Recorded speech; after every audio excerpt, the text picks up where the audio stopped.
We've got several cloudy days. I'm going to create this video on my setup for AM3. I added a bubble level to the open pier since AM3 does not come with bubble levels, as does the AM5. AM5 puts them right back here.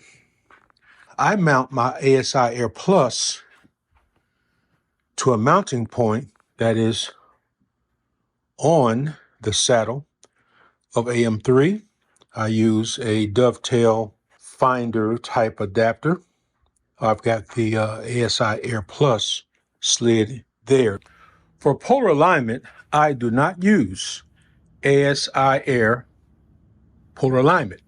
It works, but I find it to be very fiddly, making the adjustments, especially outdoors in the cold. I use a laser pointer, a low power green laser that I have rigged up on this small dovetail, which slides into the mount, and I secure it. I then turn the laser on, which you can't see here, and I then use the adjustments on the AM3 to aim the laser at Polaris. I have a view of Polaris, and so I make the adjustments. If I need to make a rough adjustment, I will loosen the pier extension and swivel the whole pier extension until I'm close, and then use the adjustment knobs to fine tune it. I've ensured that my laser is aligned parallel to the mount. And as you see with these images, I get very good guiding and tracking using this method.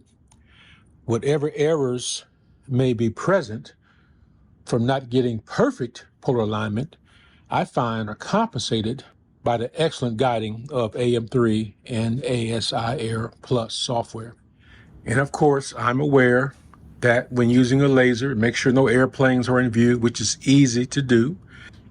The laser is only on for 30 seconds, up to 1 minute as I do polar alignment, and it's turned off and I'm done with it. For this demo, I'm mounting my Canon 300mm f4. I also have attached to it a filter wheel with an adapter for EOS to T2. I've also have mounted my guide scope on the front. The specs for all items are on the screen. One of the reasons I leave my ASIair attached to the mount is that in addition to this Canon, I also mount a Celestron C6, Celestron C8, as well as a Samyang 135 f2. And by the way, the guiding is good, even on the Celestron C8. I then make my connections. USB and power for the camera.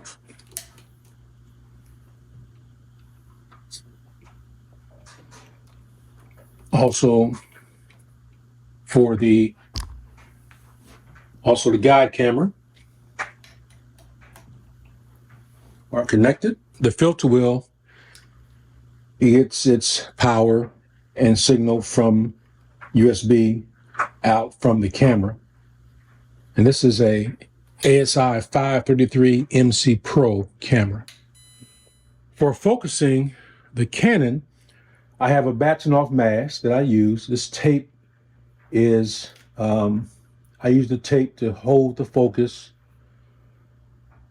which varies with each filter. I have to refocus since filter thicknesses vary. For my C8, I have an EAF I use to do my focusing. But for the camera lenses, the Batson-off mask is more than adequate. For control, I use iPad, iPhone, as well as MacBook Pro. The new MacBooks with the Apple Silicon M1, M2, M3 will run the ASIair app. Logging in, so I see that I have everything connected.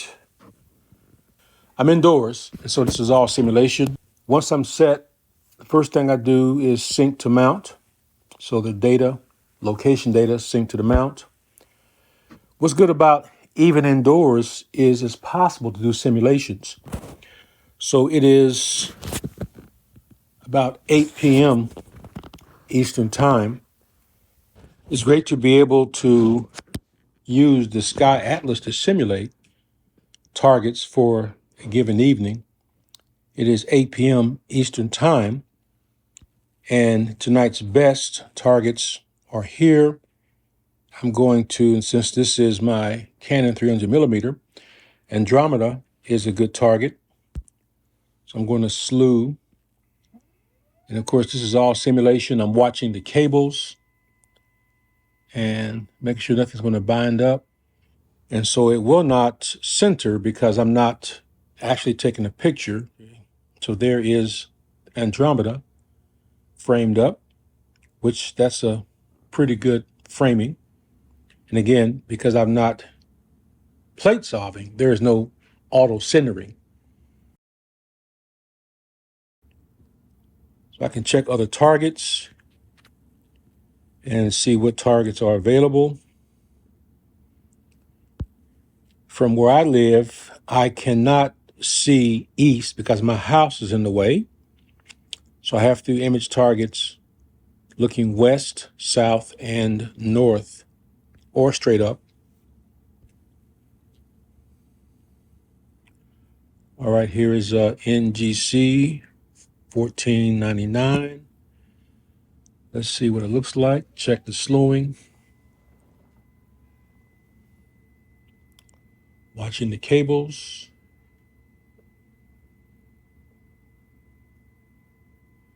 And again, one of the reasons I have my ASIair attached to the mount is I can switch out the lens with one of my telescopes or with another lens.